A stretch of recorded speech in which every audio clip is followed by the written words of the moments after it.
road stretched on, dissolving into the darkness. The asphalt was smooth, fresh, without a single pothole, as if it had been laid recently.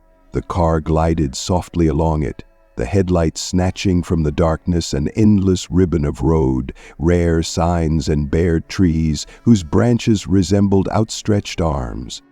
Lucas had been driving for several hours, but nothing had changed. No markings, no shoulder, not even smooth turns. He glanced at the navigator, but the screen continued to show a straight line stretching far ahead, without a single branch, no exits, no signs, just one endless highway, disappearing into the night emptiness. He turned on the radio, hoping to drown out the silence, but the air was empty, only muffled interference reminiscent of a distant, barely audible whisper. Lucas felt anxiety begin to grow inside. He was sure he should have seen the sign for the motel where he was going to spend the night a couple of hours ago, but there was no road. He tried to remember the last time he had seen a car, but he couldn't.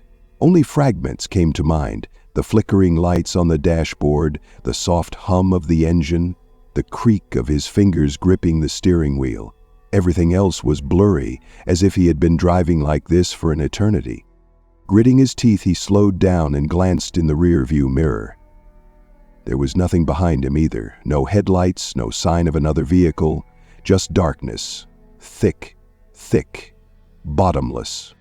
He tried to turn around, but something inside him protested. It felt like if he did, something irreparable would happen. The road continued forward, as if luring him deeper into the night. Time lost its meaning. Lucas didn't know how long he had been driving, an hour, 2, or all night. His hands gripped the steering wheel so tightly that his knuckles turned white and his eyes watered from the strain. The road in front of him remained as straight as ever, without turns, without signs of life. He glanced at the clock on the dashboard, 3:12. But it had been the same a few minutes ago. Or had he simply not noticed how an hour had passed? The night was growing thicker. The headlights no longer pierced the darkness as before. The light seemed weak, lost in the black void. The asphalt beneath the wheels seemed to darken, turning into something viscous, absorbing the light. And then he noticed them. First, a glimpse, some movement on the side of the road. His heart sank, but when he turned his head, there was no one there, only elongated shadows from dead trees. But then the movement repeated itself. A figure flashed into his field of vision for a second, tall, dark, faceless, just a silhouette in the thick of the night. She was walking along the road, sliding to the side, on the edge of visibility. Lucas accelerated sharply, but the further he drove, the more of them there were. The shadows were moving everywhere now. They appeared behind the trees, emerged from the darkness, stood right on the side of the road, watching him with empty eyes. Lucas gripped the steering wheel, trying not to look. But they were everywhere. In the rearview mirror, in the distance, on the medium strip, and then on the road. He slammed on the brakes, but it was too late. The figure was right in front of the hood. Lucas screamed, jerking the wheel to the side. The car skidded, spun on the wet asphalt, the tires screeched. And then there was silence. The engine died. All around was darkness, and slow footsteps approaching his car. Lucas sat behind the wheel, holding his breath. It was too quiet. Even the sound of the wind had disappeared, as if the world outside the car had ceased to exist. He slowly turned his head and looked in the side mirror.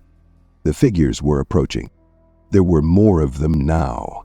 They moved slowly, smoothly, without jerking, like shadows sliding along the ground.